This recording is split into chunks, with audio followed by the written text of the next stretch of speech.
किसी भी लोकतंत्र के लिए सबसे जरूरी क्या है?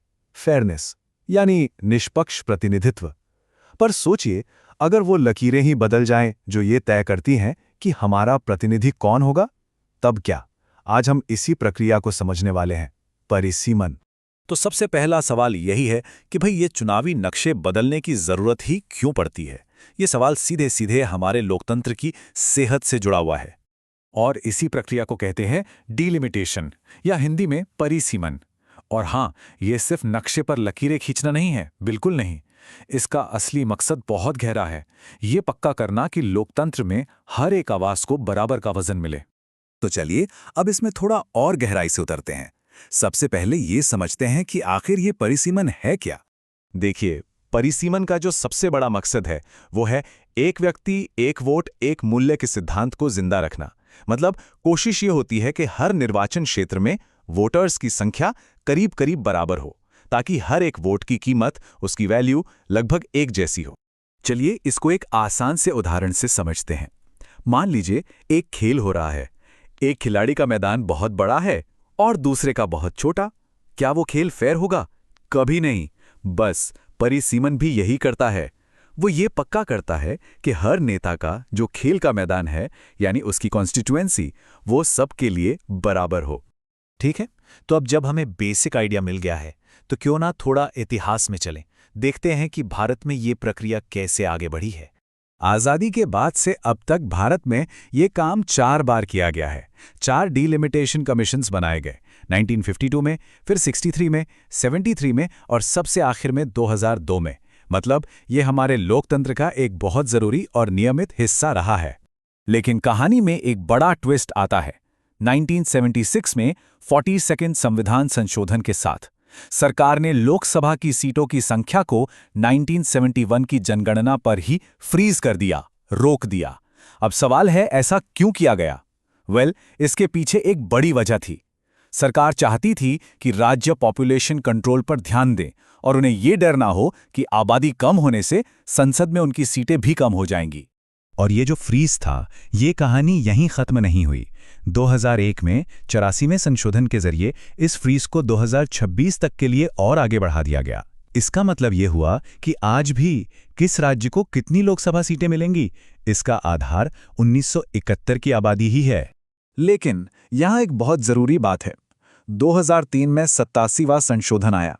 उसने कहा कि ठीक है, राज्यों की कुल सीटें तो नहीं बढ़ेंगी, वो 1971 के हिसाब से ही रहेंगी, पर राज्य के अंदर जो कॉन्स्टिट्यूएंसीज हैं, उनकी बाउंड्रीज को 2001 की जनगणना के हिसाब से बदला जा सकता है।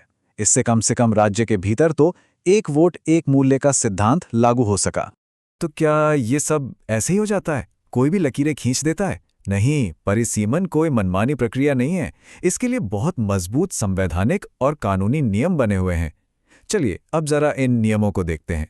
इस पूरी प्रक्रिया का जो हीरो है वो है परिसीमन आयोग या डेलिमिटेशन कमीशन। ये कोई मामूली संस्था नहीं है, ये एक बहुत ही पावरफुल और इंडिपेंडेंट बॉडी है जिसे खास तौर पर इसी काम के लिए बनाया जाता है। और इस कमीशन को पावर कहां से मिलती है? सीधे हमारे संविधान से। आर्टिकल 82 कहता है कि हर जनगणना के बाद संसद एक डिलिमिटेशन एक्ट बनाएगी। आर्टिकल 170 यही बात राज्यों के लिए कहता है। और सिर्फ इतना ही नहीं, आर्टिकल 330 और 332 ये भी पक्का करते हैं कि एससी और एसटी समुदाय को उनकी आबादी के अनुपात में रिजर्वेशन मिले, ताकि हर तबके की आवाज सुनी जाए। अब आती है सबसे बड़ी बात। परिसीमन आयोग ने जो फैसला कर दिया, जो आदेश दे दिया, वो फाइनल है, पत्थर की लकीर। उसे किसी भी कोर्ट में चैलेंज नहीं किया जा सकता। और ऐसा इसलिए है ताकि ये पूरी प्रक्रिया सालों साल तक कानूनी पचड़ों में न फंसी रहे। इस बात पर सुप्रीम कोर्ट ने भी अपनी मोहर लगाई है। 1967 का एक मशहूर केस है, मेघराज कोठारी बनाम परिसीमन आयोग।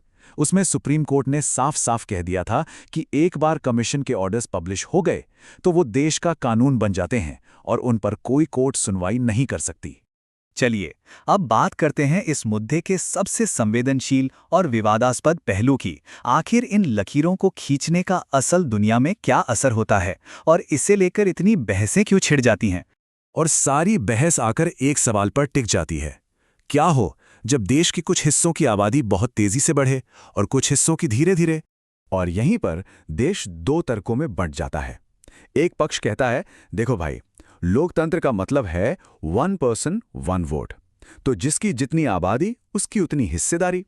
इस हिसाब से चलें तो उत्तर भारत के राज्यों को लोकसभा में कई सारी नई सीटें मिल जाएंगी।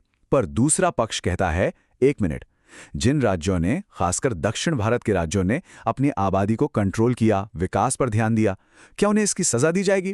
क्या उनकी पॉलिटिकल पावर कम कर दी जाएगी? ये सिर्फ सीटों का बंटवारा नहीं है, ये भारत के पॉलिटिकल पावर बैलेंस का सवाल है।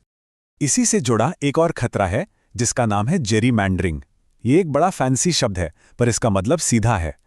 अपनी पॉलिटिकल पार्टी को फायदा पहुंचाने के लिए चुनावी क्षेत्रों की सीमाओं को टेढ़ा-मेढ़ा करके बनाना। इसीलिए एक इंडिपेंडेंट और पावरफुल कमीशन का होना बहुत बहुत जरूरी है, ताकि वो ऐसे किसी भी दबाव में ना आए।